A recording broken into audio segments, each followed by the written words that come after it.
বিয়ের দিন সকালে তো এক দফা অনেক নাচ হয়েছে, তারপরে মার তো খুশি আর ধরে না, আবারও তেলেই দিতেছিল। তখন লাস্টে দিয়ে আবার কাকা আসছিল, কাকা নিয়ে নাচানাচি শুরু করছে।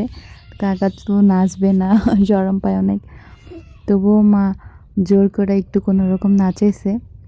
তো সবাই অনেক আনন্দ করছে, যেটা দেখে অনেক অনেক ভালো লাগতেছে আমার। আর এখন এডিট করতে গিয়ে আরও বেশি ভালো লাগতেছে আমার। সবসময় হাসি আমার মুখে লাগেই আছে, অটোমেটিক হাসতেছি আমি এগুলো দেখার পরে।